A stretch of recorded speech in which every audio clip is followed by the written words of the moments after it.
Joining us this morning, Dr. David Mack is here from CHEO. He's the Chief of Pediatric Gastroenterology, did I say that right? Hepatology and Nutrition. Good morning, sir. Good morning. Good to have you on the program. We're going to talk about a subject that's not so pleasant. Not in general, and certainly not this morning when people are having their breakfast. That's true. Ulcerative colitis. Yes. Is the topic. And we were talking earlier this morning, and you're telling me we're seeing more and more of this in our children? Well, ulcerative colitis is one of the inflammatory bowel diseases, and in the last decade we've seen this condition increase here in Ontario, and it's not entirely sure why. Yeah. On top of the increase, what we're seeing is the kids are more severe than the adults, and it affects more of their bowels. Wow. So they're younger, sicker, and harder to treat right now. No kidding.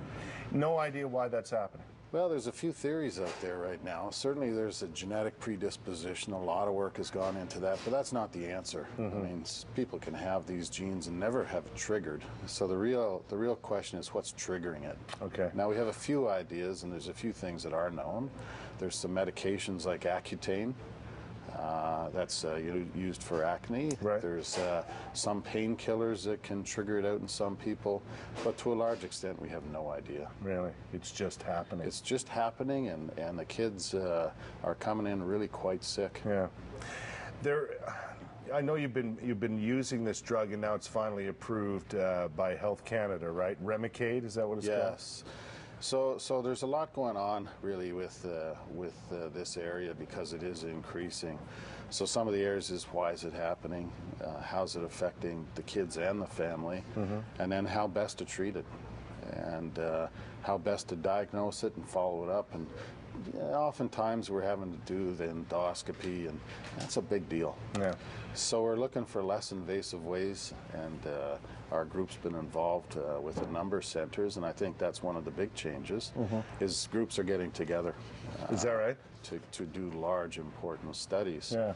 So one of these was this medication that's just been approved by Health Canada. We've been all using it for a number of years, but a group got together, looked at it in a very careful way, and so it got approval through Health Canada. I think that's important because Health Canada is very thorough in their reviews. It gives a certain sense of that it's been looked at. But as you mentioned, you've been using it for years, yes, this drug, and now it's finally gotten approval. That's a long process. Long process. It's actually, we're ahead of the game here in Canada. Yeah, longer in the States, right? It's actually, we're ahead of the States in getting the regulatory approval. Right, right. But it's going to come around the world. What do we do from here, though?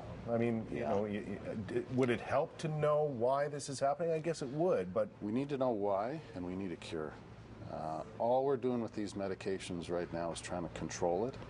And in about a third of the kids, no matter what we use, we can't control it. And so we're left with taking out the bowel, which is... when you think about things, wow, that's sort of like in the last century. That's a life-changing surgery, right?